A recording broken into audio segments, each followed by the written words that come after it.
Hi, today I'm going to talk to you about having brain fog when you have thyroid conditions. My name is Dr. Kalie. I am a functional medicine practitioner, and I help women who have thyroid conditions to reverse their thyroid conditions naturally so that they can experience optimal health and get their lives back.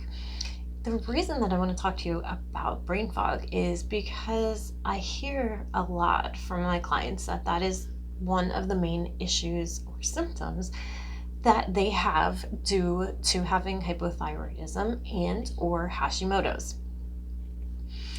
And what is this? Why do you get brain fog? Well, brain fog can be caused by inflammation. It can be caused by intestinal permeability, can be caused by having your TSH levels too high, not optimizing T3 levels, and it can also be caused by an imbalance of blood sugar. I'm just going to give you some suggestions today that can help with overcoming brain fog. So when you have brain fog and you have inflammation, when you have an autoimmune condition such as Hashimoto's, you're going to have inflammation, and inflammation can affect your brain just like it affects your gut. And as you know, if you've heard me talk before, I talk about having a leaky gut quite frequently when you have Hashimoto's. And what will happen is the particles that aren't supposed to leave the gut will actually leave the gut and go into the bloodstream when you have leaky gut. And the same thing will happen. You shouldn't be able to have these particles cross the blood-brain barrier, and that will happen when you have Hashimoto's. So there is a connection between the brain and the gut. They are your gut is really your second brain. So a lot of issues that are happening in the gut will also happen in the brain and cause brain fog.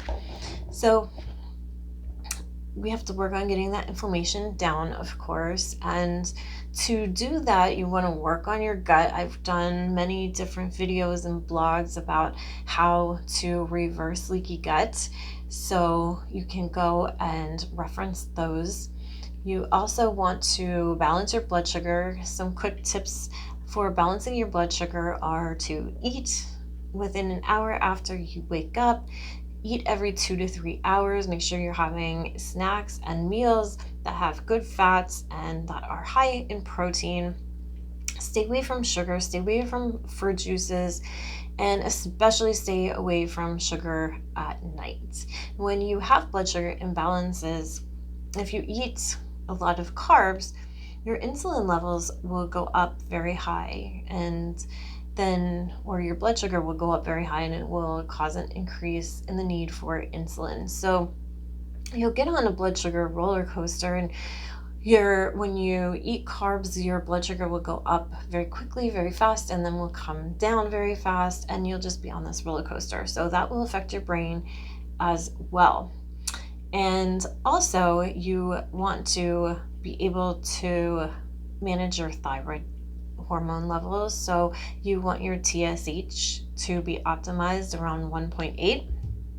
And also you want to make sure that your T3 levels are optimized as well. So if you have to get on medication for a while to do that, and then start to fix these other issues so that you can get everything under control, that would be the optimal thing to do. And then adrenal glands definitely come into play. So you want to make sure that you are doing things to make sure that you are not having adrenal dysfunction, and you want to get good sleep, good quality sleep. You want to sleep enough at night where you are rested. You want to make sure that your cortisol levels are functioning properly throughout the day. So they should be highest in the morning and then lowest as the nighttime approaches, so that you will be able to get to sleep. And I do see a lot of adrenal dysfunction in my clients, so that is something to pay attention to. Other things you can do for your adrenals are to take adaptogenic herbs, and you should work with a practitioner who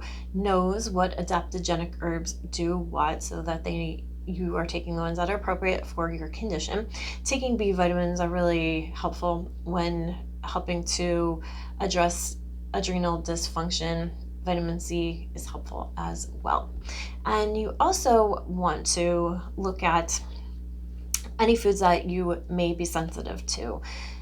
So if you have to do an elimination diet to figure it out that way, then I suggest doing that. You can also do blood tests to see what foods you are sensitive to. And I have done videos about how to do an elimination diet to figure out food sensitivities and how to then later on start adding foods back in.